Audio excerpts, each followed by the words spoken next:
네, 이번 시간에는 금융투자협회 규정 문제풀이 하도록 하겠습니다. 금융투자협회 규정은 총 4문제가 나옵니다. 그래서 다른 과목에 비해서 문항수는 좀 적지만은 여기 금융투자협회 규정에 나오는 내용이 자본시장 관련 법규나 직무윤리 쪽에서 중복되는 내용이 있기 때문에 사실상 시험에 나오는 문제는 뭐 한 8문제 정도라고 볼 수 있겠습니다. 문제 한번 보도록 하겠습니다.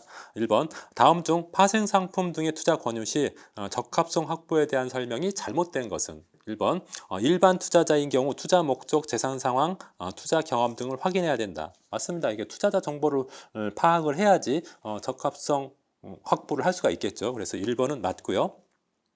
2번, 일반 투자자에게 파생상품 등에 관한 판매 계약을 체결하려는 경우에는 투자 권유를 하는 경우에 한하여 면담 질문 등을 통하여 그 일반 투자자에게 투자자 정보를 파악하여야 한다. 이게 잘못된 부분이 뭐냐면은 투자 권유를 하는 경우에 하나의 이 부분이 잘못됐습니다. 파생 상품 같은 경우는 굉장히 위험한 상품이죠. 그래서 파생 상품 등에 관한 판매 계약을 체결하는 경우에는 투자 권유를 하는 경우뿐만 아니라 투자 권유를 하지 않는 경우에도 투자자 정보를 파악해야 됩니다. 그래서 이게 맞게 표현되려면은 파생 상품 등에 관한 판매 계약을 체결하는 경우에는 투자 권유 여부와 관계없이 투자자 정보를 파악해야 된다. 이렇게 기술돼야지 맞겠죠. 그래서 2번이 잘못됐고요. 3번, 일반 투자자의 투자자 정보에 비추어 해당 파생 상품 등이 그 일반 투자자에게 적정하지 아니하다고 판단되는 경우에는 그 사실을 알리고 서명 등의 방법으로 확인받아야 된다. 이게 이제 적정성의 원칙을 설명한 내용이죠. 적정성의 원칙도 적합성 확보를 위한 방법이기 때문에 3번도 옳은 얘기라고 볼 수가 있겠습니다. 4번, 부적합 투자자, 투자 불원 투자자를 대상으로 금융투자 상품을 판매한 경우 금융투자협회 인터넷 홈페이지에 그 판매 실적을 공시하도록 하고 있습니다. 그래서 공시 의무가 있습니다. 4번도 좀 기억해 두시고요. 핵심 포인트 해설에 보면은 그 적합성 확보와 관련된 적합성 원칙, 적정성 원칙, 판매 현황 공시에 대한 내용을 제가 지금 좀 전에 말씀드렸던 내용을 정리해 놨으니까 여러분들이 다시 한번 읽어보시기 바랍니다. 2번 보도록 하겠습니다. 2번, 금융투자업자의 설명 의무 및 위험 고지 의무에 대한 설명이 적절하지 않은 것은? 2번은 있잖아요. 2번 문제도 중요하고 핵심 포인트에 나와 있는 내용도 아주 중요하니까 여러분들 꼭 좀 꼼꼼하게 이 부분은 공부하셔야 됩니다. 1번, 위험성이 높은 금융투자 상품 거래에 대해서는 설명서 또는 위험고지서를 제공해야 된다. 이거 맞습니다. 그다음 2번, 공모로 발행된 파생결합증권을 매매하는 경우에는 핵심 설명서를 교부해야 됩니다. 그래서 위험성이 높은 것은 설명서, 위험고지서를 제공해야 된다는 거. 위험고지서를 제공하는 상품들은 대부분 위험성이 큰 거죠. 그 다음에 핵심 설명서 교부하는 경우 4가지가 있는데요. 첫 번째, 이런 그 공모 발행된 파생결합증권 같은 경우 반드시 핵심 설명서 교부해야 되고요. 그다음에 고난도 상품들 있죠. 굉장히 뭐 그 어떤 수익 구조 같은 게 복잡한 그런 고난도 상품, 이런 경우에도 핵심 설명서 교부해야 되고요. 그 다음에 신용거래 융자하는 경우, 그 다음에 FX 마진 거래, 유사 해외 통화 선물 거래할 경우, 이렇게 4가지의 경우에는 핵심 설명서를 교부하도록 하고 있습니다. 그래서 1번은 맞고요. 2번도 맞고요. 다음 3번, 공모 ELS를 판매한 경우 분기 1회 이상 공정가액 및 기초자산 가격을 제공해야 된다. 공모 ELS 관련돼서 여러분 반드시 특례에서 어떤 것을 규제하고 있냐면은 공모 ELS 발행하는 경우에는 만기 이전에 최초 원금 손실 조건에 해당되는 경우 그 사실이나 그 다음에 중도 상환 청구에 관한 사항, 공정가액에 관한 사항을 통지해야 되고요. 정기적인 정보 제공으로서, 이게 이제 3번이 정기적인 정보 제공으로서 분기 1회 이상 공정가액과 기초자산 가격을 제공하도록 하고 있습니다. 그리고 비정기적으로도 만약에 최초 기준가격이 확정이 됐다거나 조기 상환 조건이 미충족됐다거나 이런 사항들이 발생하면은 그런 이벤트에 대한 내용을 투자자한테 반드시 알리도록 하고 있습니다. 그래서 3번도 맞고요. 4번, 일반 투자자가 장내 파생 상품에 투자하려면 1시간 이상의 파생 상품 모의 거래를 해야 된다. 이거 잘못됐는데요. 이게 파생 상품 적격 개인 투자자. 파생 상품은요, 모두 투자할 수 있는 게 아니라 적격 개인 투자자. 개인 투자자 같은 경우에는 적격 투자자가 돼야지, 적격이 돼야지 파생 상품에 투자할 수, 장내 파생 상품에 투자할 수 있거든요. 근데 장내 파생 상품에 투자하기 위해서는 두 가지 조건을 필요합니다. 일단 사전 교육 받아야 되고요. 사전 교육 받아야 되고, 그 다음에 모의 거래도 해야 됩니다. 이 두 가지를 다 해야지 적격 투자가 되는데, 사전 교육은 1시간 이상 받아야 되고, 모의 거래는 3시간 이상 모의 거래를 해야지 적격 투자자가 됩니다. 그래서 그 4번은 장내 파생 상품 투자라면 1시간 이상의 파생 상품 모의 거래, 1시간 이상이 아니라 3시간 이상의 모의 거래를 해야지 가능합니다. 그래서 4번이 잘못됐습니다. 핵심 포인트 해설을 보겠습니다. 설명어문은 여러분들이 한번 보시고, 핵심 설명서 교부하는 거 4가지 경우 반드시 기억하라고 했죠. 그다음 파생결합증권 특례, 제가 아까 문제 풀면서 말씀드렸던 거 특례 그 3가지도 같이 좀 기억하시고요. 그다음 ELW, ETN, ETF 특례, 요 경우도요. 이 경우에는 별도 거래 신청서를 받아야 된다. 보통 거래 신청서 하나 받잖아요. 그거 외에 또 하나 거래 신청서를 받아야 되고, 그다음에 ELW, 레버리지 ETN, 레버리지 ETF 같은 경우에는 사전 교육 이수 받아야 됩니다. 사전 교육. 모의 거래는 없습니다. 사전 교육 이수 받도록 이렇게 하고 있고, 이런 것들이 이제 ELW, ETN, ETF의 특례라고 볼 수가 있고요. 그다음에 적격 개인 투자자 요건, 제가 조금 전에 말씀드렸던 거 이것도 기억하셔야 되고, 그다음 맨 마지막에는 위험고지서 교부하는 경우 있죠. 일중 매매 거래나 시스템 매매 거래 하는 경우에는 반드시 위험고지서를 교부하고 설명해야 될 의무가 있습니다. 이런 내용들 중요한 내용이고 시험에 잘 나오는 내용이니까 좀 2번은 문제뿐만 아니라 핵심 포인트 해설도 아주 꼼꼼하게 여러분들이 공부하시기 바랍니다.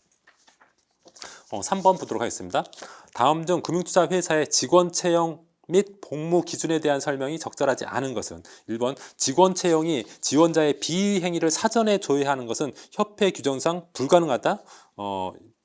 이것은 가능합니다. 여기 1번이 틀렸어요. 협회 규정상 지원자의 비위 행위를 사전에 조회하는 것이 가능합니다. 그래서 이런 금융투자 회사에 지원하는 사람들은 이런 사전에 이런 비위 행위 여부를 조회할 수 있기 때문에 가능한 한 이런 비위 행위가 없도록 잘 관리를 해야겠죠. 그래서 1번은 잘못됐고요. 2번 위법 부당한 행위로 금고 이상의 형을 받고 그 집행이 종료되거나 면제된 후 5년이 경과하지 않은 경우 채용하지 않을 수 있다. 5년은 넘어야 된다는 거죠. 그래서 가능한 한 이런 금고 이상의 형을 받지 않아야겠죠. 그다음 3번 임직원이 금고 이상의 형을 선고받아 징계 처분을 부과한 경우 10영업일 이내에 협회에 보고해야 됩니다. 그래서 협회에는 금융투자회사 임직원들의 그런 비행위, 어떤 형벌을 받았으면 형벌 받은 그런 사항들이 다 보관되어 있고 그것에 대해서 조회할 수 있도록 이렇게 되어 있습니다. 다음 4번 감봉 이상의 징계로 인하여 투자 전문 인력 자격 제재를 받은 임직원은 1개월 이내에 자율규제위원장이 정하는 준법 교육을 이수해야 됩니다. 그래서 2번, 3번, 4번은 맞고요.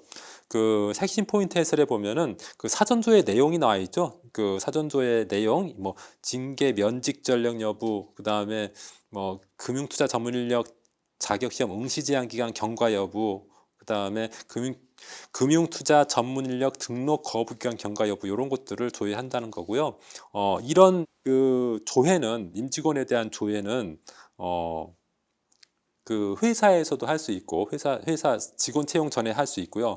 징계 같은 거 있는 경우 있잖아요. 징계 같은 것을 투자자가 조회할 수도 있습니다. 맨 마지막 한 징계 부분에 보면은 징계 열람 신청 있죠. 징계 열람 신청 투자자가 자신의 자산관리 직원에게 어떤 징계가 있었는지 없었는지 조회를 할 수 있습니다. 조회. 그러니까 징계받지 않도록 조심해야 될 거고, 물론 해당 직원의 동의를 받아서 해야 되는 거긴 하지만은 어쨌든 징계 내역을 투자자도 조회할 수 있다는 점, 이것도 좀 기억하셨으면 좋겠습니다.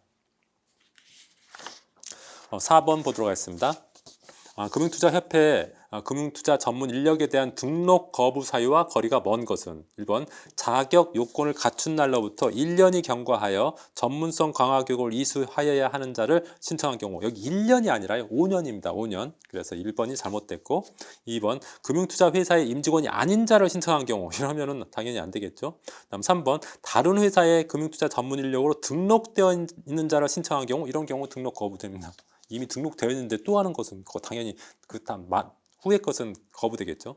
다음 4번 금융투자 전문 인력 등록의 효력 정지, 등록 거부 기간이 미경과한 자를 등록 신청한 경우 이거 당연히 등록 거부되겠죠. 그래서 2번, 3번, 4번은 등록 거부 사유에 해당이 됩니다. 그 핵심 포인트 해설에 금융투자 전문 인력 6가지가 나와 있죠. 투자 권유 자문 인력, 투자 상담 관리 인력, 투자 운용 인력, 조사 전문 인력, 위험 관리 전문 인력, 신용평가 전문 인력 이렇게 6가지 금융투자 전문 인력이 있다는 거. 이것은 좀 기억을 하셨으면 좋겠습니다. 5번 보도록 하겠습니다. 다음 중 금융투자 회사가 조사 분석 자료를 공표하거나 특정인에게 제공해서는 안 되는 것은 1번 자기가 발행한 금융투자 상품 자기가 발행한 금융투자 상품을 조사 분석 자료 리포트로 내면은 그 조사 분석 자료는 자기가 발행한 상품에 대해서 내기 때문에 좋은 점만 쓰겠죠. 좋은 점. 나쁜 점은 가능한 안 쓸 것 아닙니까? 그래서 그런 것들이 불공정하기 때문에 자신이 발행한 금융투자 상품에 대해서 조사 분석 자료를 공표하거나 제공하는 것은 금지하고 있습니다. 그래서 1번이 정답이고요. 해당 그 핵심 포인트 해설에 보면은 그 조사 분석 대상 범위에 제한해가지고 제한되는 금융상품 정리해 놓은 거 한번 보시고 그리고 그 회사와 이해관계 고지하는 게 있는데요. 자신이 채무 이행을 직간접적으로 보장하거나 발행 주식의 1% 이상의 주식을 보유하고 있는 경우 이런 경우에는 그 이해관계 사실을 고객한테 알려주어야 합니다. 6번 보도록 하겠습니다. 금융투자 분석사의 매매거래 제한에 대한 설명으로 잘못된 것은 금융투자 분석사라고 하는 것은 그냥 애널리스트라고 보시면 됩니다. 애널리스트를 이런 그 법규에서는 금융투자 분석사라고 이렇게 표현하고 있습니다. 1번 금융투자 분석사는 자신이 담당하는 업종이 속하는 법인이 발행한 주식을 매매할 수 없다. 그렇습니다. 만약에 어떤 금융투자 분석사가 전자업종을 담당하고 있다면 전자업종에 관련된 주식은 매매할 수 없습니다. 이게 그 불공정성을 방지하기 위해서 그런 거죠. 다음 2번 금융투자 분석사 개인에게도 이해상충 문제 해소를 위해 매매거래 제한 및 이해관계 고지 의무를 협회 자율규제 차원에서 부과하고 있습니다. 2번 맞는 얘기고요. 3번 금융투자 분석사는 자료 공표 시 자신과 이해관계에 있는 금융투자 상품의 매매를 권유하는 경우 그 재산적 이해관계를 고지해야 됩니다. 이것도 맞는 얘기고요. 다음 4번 금융투자 분석사는 금융투자 상품 및 주식 매수 선택권의 보유가액이 500만 원 이하이면 고지하지 않아야 된다. 500만 원이 아니라 300만 원입니다. 그래서 금액이 좀 잘못되어 있습니다. 그래서 4번이 정답입니다. 핵심 포인트 해설에 여러분 다시 한번 보셔야 될 부분이 뭐냐면은 소속회사의 분석 자료 매매 제한 있죠. 이게 스캘핑 금지와 관련된 건데 그 소속 금융회사에서 분석 자료를 공표한 금융투자 상품 매매하는 경우 공표 24시간이 경과해야지 매매할 수 있다. 24시간 경과 전에 매매하는 것을 스캘핑이라고 하는데 스캘핑은 금지되었다고 했죠. 그러니까 스캘핑 금지 기간이 지난 공표 24시간이 지난 다음에 매매를 해야 된다. 그 매매를 하더라도요. 공표일로부터 7일 동안은 투자 의견과 같은 방향으로 해야 돼요. 예를 들어서 애널리스트가 금융투자 분석사가 S전자 매수 의견을 냈다고 하면은 7일 동안은 최소한 7일 동안은 매수만 해야지 7일 동안 만약에 어느 한 기간에 매도를 하면 안 된다는 거예요. 또 매도 의견을 냈으면은 최소한 그 공표하고 7일 동안은 매도를 해야지 매수하면 안 된다는 소리입니다. 그 다음에 그 제일 마지막에 보면 각종 공시 내용도 있죠. 금융투자 분석사가 투자 등급이나 목표 가격 등을 이렇게 리포트 같은 데 내거든요. 그런 것들을 공시를 해야 되고 투자 의견 비율도 공시해야 됩니다. 투자 의견이 뭐 매수 의견도 있고 중립 의견도 있고 매도 의견도 있는데 매수 의견 몇 프로, 중립 의견 몇 프로, 매도 의견 몇 프로 이렇게 비율을 표시를 해야 되고요. 그다음에 괴리율도 공시해야 됩니다. 괴리율이라는 것은 뭐냐면은 그 애널리스트가 금융투자 분석사가 제시한 목표 가격하고 실제 주가 주식의 가격 요것에 얼만큼 차이가 나는지 이러한 괴리율도 공시하도록 하고 있습니다. 7번 보도록 하겠습니다. 다음 등 투자 광고 시 규제에 대한 설명 중 잘못된 것은 1번 투자 일임 재산은 각각 투자자별로 운용하는 행위가 금지된다. 이게 잘못됐습니다. 투자 일임 재산은요 각각 투자자별로 운용해야 돼요. 펀드 같은 경우에는 다 집합해서 운용하지만은 투자 일임 자산 같은 경우에는 투자자별로 따로따로 운용해야 됩니다. 운용하는 행위가 금지된다 했으니까 1번이 틀린 거죠. 2번 사모의 방법으로 발행하거나 발행된 금융투자 상품에 관한 내용을 표시하는 행위는 금지되나 일반 사모펀드의 투자 광고는 허용된다. 일반적으로 사모는 광고가 허용되지 않는데 일반 사모펀드 같은 경우는 제한적으로 광고를 허용하고 있습니다. 2번도 맞는 얘기고요. 3번 수수료 등을 특별히 우대하여 제시하면서 우대 조건 등을 분리하여 표시하거나 수상 실적, 통계 수치를 강조하면서 그 출처를 분리하여 표시하는 행위는 금지가 되고 있고요. 다음 4번 여러 신탁재산을 집합하여 운용한다는 내용을 표시하는 행위는 금지됩니다. 신탁자산을 집합하여 운용하는 것은 안 돼요.